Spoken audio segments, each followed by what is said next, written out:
Howdy, I am Kyle Bondo, and I'm the chief creative at GagglePod, and I'm also the co-host of Podrect with my best friend Tim Bryan, where we help you survive your podcast. And this is my case study, a case study I've titled My Daily Audio Drama Experiment, and it's based on the podcast I created called Pause for Dramatic Effect. Now, the premise is simple for this audio drama. It is a homeless U.S. Marine veteran named Douglas Dyer, and he's trying to come back from his combat tours in Iraq. And one day he finds a ring in a parking lot that takes him on an adventure that forces him to confront his own battles with reality. So it goes from simple to complex very quickly. Now, why did I create this audio drama? Well, I call this case study my audio drama experiment for two reasons. One, I enjoy audio dramas very much. I've always wanted to create one. I'm a big fan of the audio drama genre. And it turns out that I've been finding an excuse not to do it because of fear. In fact, 3 years of fear to be precise. So I decided it was time. It was time to jump into the deep end. So I jumped.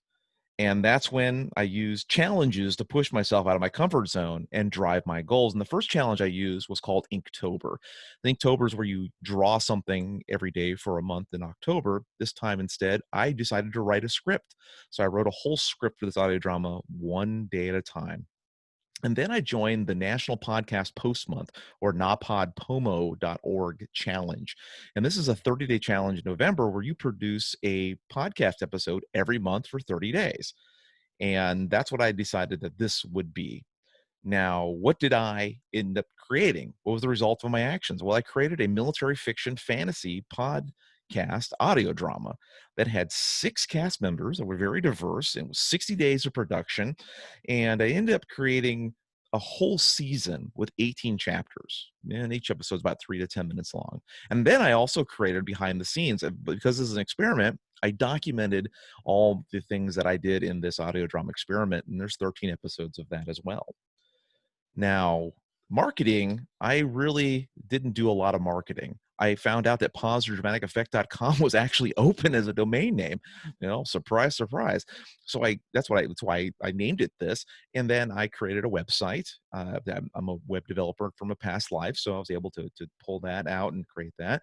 I used the GagglePod network page to show it on there. It was on the Wishka directory page because that was the hosting company I used.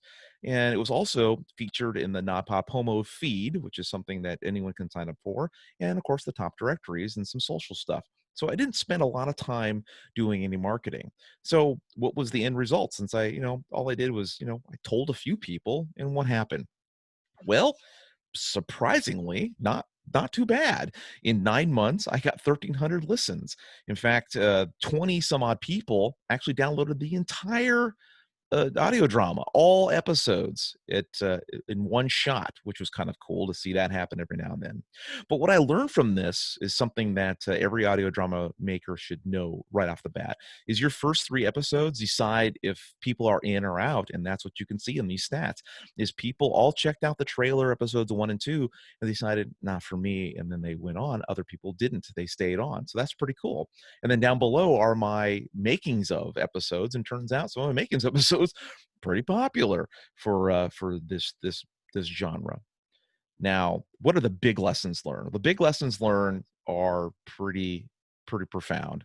So number one, of course, is do some planning. I rushed the audio. I rushed the continuity, the tone, the story. So winging it was a big problem, and this is something that you rush a production. This is what happens. So planning is definitely something you need to do ahead of time. 2, don't change your story midstream. I got cold feet in the middle. I started getting kind of weird about the story. I didn't really like where it was going. Stick to your guns. Tell the story you want to tell, and then if you have to change it in the middle, then change it in the middle. But just try to stick to your original script as much as possible. Save you a lot of pain later. Now, what was it was number 3. Well, understanding my requirements that my talent has lives too. There are people during this experiment was the month of November, which has holidays of Thanksgiving, Veterans Day, and of course, DC Podfest. All that happened while we were in production, which is a big challenge. Number 4, of course, is understanding that some of the details of an audio drama need to be picked quickly. You do not want to do sound effects or sound scripting at the last minute. Finally, doing it worked. Getting the reps in matters, and you do not know audio drama, or I should say, you can't understand audio drama's best practice until you write, direct, act, produce an audio drama. And just like everything in life, there is no teacher like experience, and this was definitely an experience for me. Now, thank you for listening to my audio drama experiment case study. I have the whole write-up at gagglepod.com if you want to read it. I have a blog post on there that has that. I'd love to talk about this topic, so please email me or any questions, or if you want my slides at gagglepod@gmail.com. And of course, you'll find season 2. It's going to be coming out November 1st, 2020, as part of NaPodPoMo 2020. Thank you for listening, and I really appreciate your time. Take care.